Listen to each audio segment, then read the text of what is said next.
C'est le 3 octobre 2020 que le premier épisode de l'anime remaster de Dragon Quest, la quête de Dai, a été diffusé. Et comme souvent sur la toile, c'était l'occasion pour beaucoup de sites de rappeler à quel point ils étaient fans du manga et à quel point il était culte. On en oublierait presque que lors de sa parution en 1994, le manga ainsi que son animé paru dans le Club Dorothée sous le nom de Fly fut un véritable flop en France, éclipsé par des mastodontes comme Dragon Ball ou Saint Seiya. Mais pourquoi un manga de cette envergure, érigé au panthéon des œuvres incontournables, avec pas moins de 47 millions d'exemplaires vendus, a mis si longtemps à se démarquer et se faire connaître chez nous? Il était temps, les samouraïs, de s'intéresser au cas Dragon Questo Dai no Daiboken.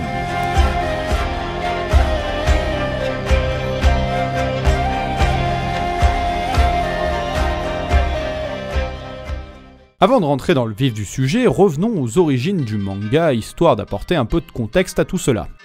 Dragon Questo Dai no Daiboken, littéralement Dragon Quest, la grande aventure de Dai, est un shonen de Koji Inada et Riku Sanjo. Il est important de noter que pour Dragon Quest, ils sont supervisés par Yuji Horii, le créateur de la série de jeux vidéo dont s'inspire le manga. Il sera prépublié dans le Weekly Shonen Jump de 1989 à 1996, et ce sera un véritable carton au Japon, rivalisant avec les plus grosses licences du moment. Mais de quoi ça parle, me direz-vous? L'histoire prend place sur l'île de Demorin, où un jeune garçon du nom de Dai vit avec son grand-père adoptif au milieu des monstres.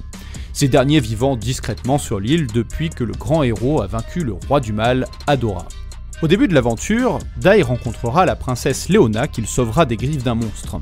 C'est à ce moment aussi qu'il obtiendra son fameux glaive en récompense, le glaive de Papunika. Par la suite, d'un jour paisible sur l'île, le ciel s'assombrit et les monstres jusqu'alors inoffensifs devinrent de nouveau agressifs. Mais c'était sans compter sur l'intervention d'un puissant aventurier du nom de Aban et de son disciple Pop, qui à l'aide d'un puissant sortilège protégèrent l'île du mal. On apprend alors que cet événement présage que le roi du mal a été ressuscité. Dai entame alors son entraînement aux côtés d'Aban et de son disciple Pop afin de protéger l'île. Mais c'était sans compter une nouvelle fois sur l'intervention en personne de Adora, le roi du mal, bien décidé à prendre sa revanche sur Aban, qui se révèle être en réalité le grand héros. Des suites d'un terrible affrontement, Dai est contraint de fuir l'île en compagnie de Pop, laissant derrière eux leur maître Aban. Ainsi débute la quête de Dai, le héros à la marque du dragon.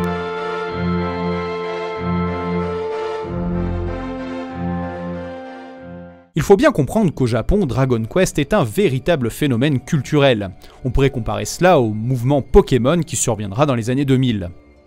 Depuis la sortie du premier jeu en 1986, le phénomène est tel que le gouvernement japonais obligeait le studio Enix à planifier son calendrier de telle sorte que la sortie d'un nouvel opus de Dragon Quest se fasse désormais en dehors des jours ouvrés, afin de limiter l'absentéisme aussi bien scolaire que professionnel. L'influence de Dragon Quest eut un énorme impact sur la sphère manga animée de l'époque. Alors qu'en 1988, le studio Enix et Yuji Horii évoquent leur volonté d'adapter la licence sous forme de manga, la nouvelle fut un véritable séisme au Japon, et le manga bénéficiait d'ores et déjà d'un public assuré, ce qui n'était pas le cas dans le reste du monde. Dragon Quest est donc resté pendant longtemps un phénomène national, réservé aux Japonais. L'exportation de la licence aux États-Unis sous le nom de Dragon Warriors n'a jamais rencontré le succès attendu.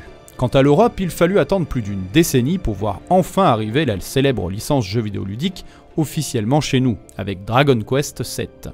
Alors autant vous dire qu'en 1994, quand le Club Dorothée rachète les droits de l'anime pour le diffuser sous le nom de Fly, peu de monde connaît la licence, et le manga ne bénéficie pas de cette mise en avant supplémentaire apportée par le jeu vidéo.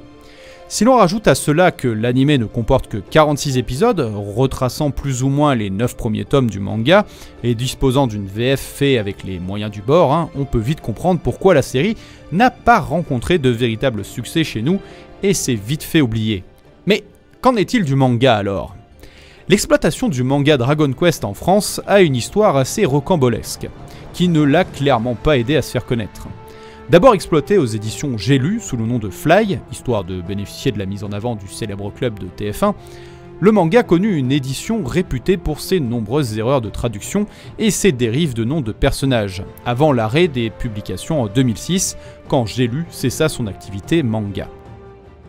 Tonkam rachète alors les droits de la série auprès de la Shueisha et commence une réédition début 2007 qui corrige toutes les erreurs de la précédente et exploite la licence sous son vrai nom, Dragon Quest, la quête de Dai. Édition qui rencontrera un certain succès et qui participera grandement à faire connaître la licence en France. Mais à une époque où les nouveaux ogres du shonen règnent déjà en maître, difficile alors d'égaler les ventes de ces mastodontes.